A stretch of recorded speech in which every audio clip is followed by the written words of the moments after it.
Well, you join us today. Something a bit different. This little baby's come off the concrete. Marty has invited me out on a nice little day out and to launch from Orford, which I've never done. I've never launched from Orford, so we're just stopping the car park, getting it ready. Marty assures me this is a really nice slipway, but the weather is beautiful. So we're just going to head out, see if we can find ourselves like a big bass, or anything we can find really. I don't know what the skipper's promising me, but he did have a few bevies last night, so it's a bit delicate. He was jamming away the UB40. So yeah, we're gonna get on out there, see if we can find a big old bass. Maybe, depending on where we go. I mean, we're definitely getting to some hounds, obviously, but this is a beautiful machine. I will take you around this boat. I had a little look when I was on his drive. But I'll tell you what, if anyone's after a warrior, I would recommend going for the Pro Angler, because they are very set out with a fisherman in mind. So yeah, I will show you around the boat later when we get in. When Marty's getting his stuff sorted, I will show you around this. So obviously you've seen a warrior before, most people have, but I like the Pro Angler. Pro Angler's got the canopy set in a nice hard plastic thing, so the canopy's tucked away nicely. You've got all of these little side compartments. They're thought out for the fishermen, so each gunwale has got like a set out part. The floor's all in a nice like rubber and everything. Obviously normal standard setup, apart from the two back bits. The two back compartments are live wells, so they're rigged up as live well tanks, which is a good idea. I've got the fishermen in mind, obviously. I also like what they've done. You've got all the compartments here, several more compartments than you have on the other Warrior 165s, and also what they've done is cut that front part away so you can walk straight up to your anchor. I really like that idea, so you can get right up to your window into your anchor, but obviously Marty's got a winch fitted on his. So yeah, they've just really thought, plenty of storage, they've really thought out about the fisherman instead of just a pleasure boat. So much well thought out for the angler in mind, and this hungover angler.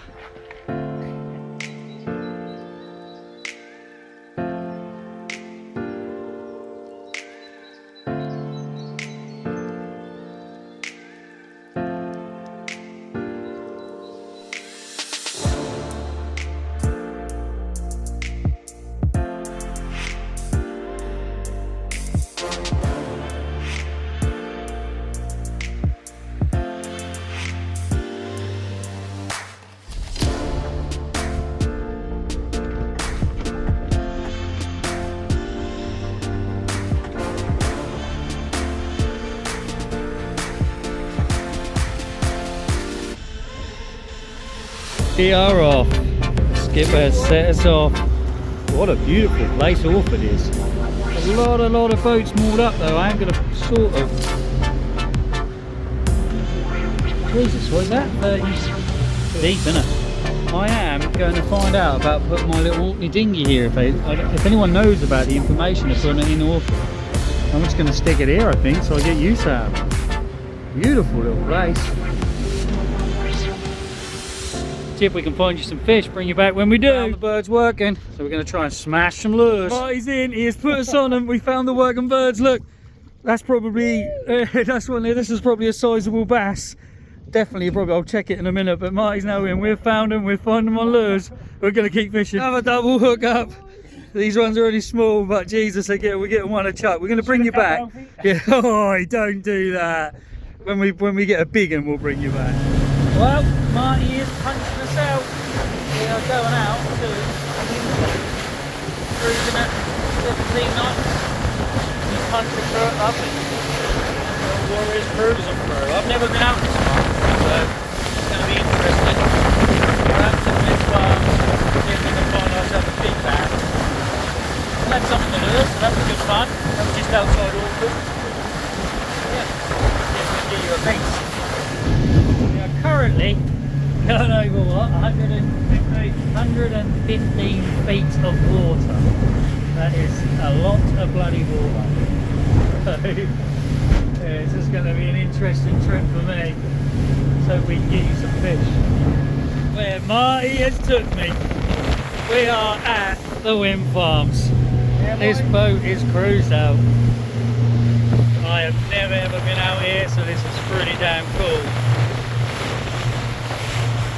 Gotta be a monster lurking. Well, it's not the biggest fish in the world, but it's my first ever whitebait. Look at that. Oh, it's the first bite. I was then just switching the camera on, so we decided to stop and try a little bit of anchor. This could be the first dogfish. There's definitely something there, isn't there? I need to check that out.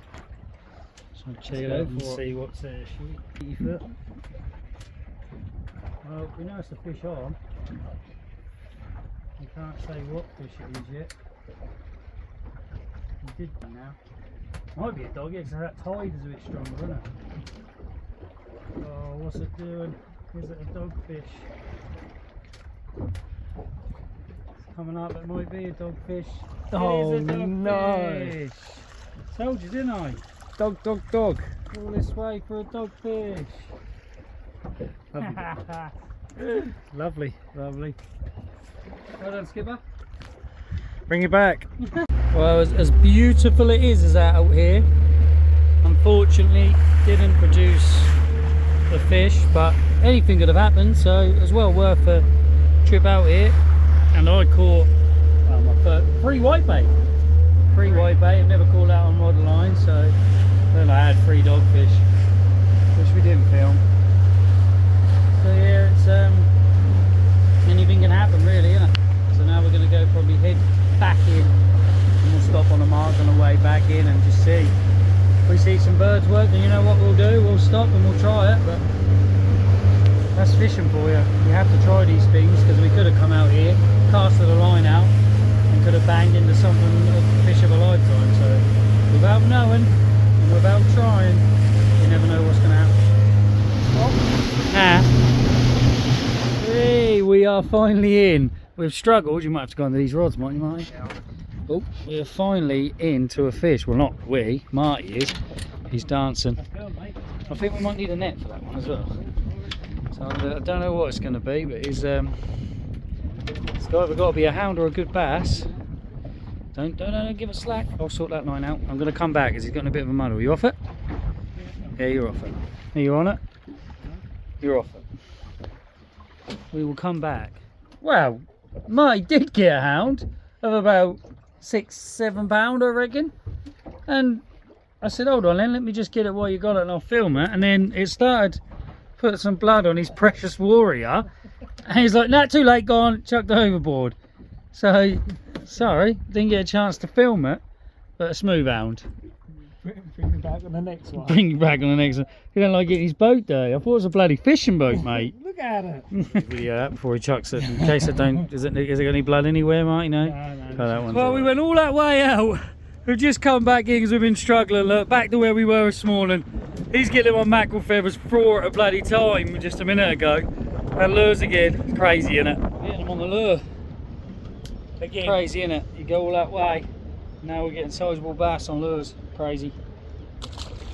Mental. He's literally dropping down mackerel feathers, pulling up full strings every single time since they touch the bottom. I can't believe we've done all that travelling and we are now outside Orford, and it's just like bass after bass just on mackerel feathers for him. I'm trying on the lures. See how quick we get hit. How quick he can get hit. Dropping it down.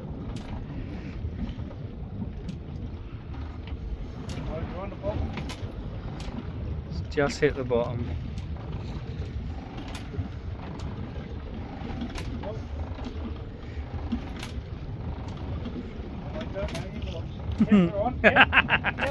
There he goes, straight away. There's got to be a big one amongst them somewhere. How many this time? 2. Well, what a session. Yeah, boy. That's it. We tried plenty. We have tried and tried. We wanted to see if we could get a beast. That's why we headed out to the cabins and that. Unfortunately, we couldn't find any mackerel or find anything working. That's how it goes.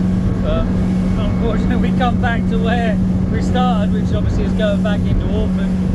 See the seagulls are working like they were when we left out, and then just catching them last little ones on the lure, which is good fun. Well, we had some dogfish. We had a hound, which Marty chucked back, so I didn't go on camera. Yeah, just loads of small bass really, a couple of dogs, a couple of whitebait, 3 whitebait. So yeah, all in all, good little trip. Good to do something different and try something new. So until next time, adios amigos, adios.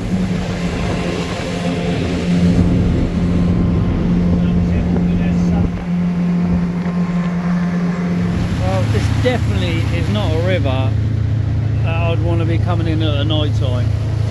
God knows how you navigate through all of these. Daytime, yeah. At night, I don't think you would. I just don't think you would navigate through all of these. You've got moorings and everything. Nothing's lit. You're an absolute nightmare. It's a daytime spot.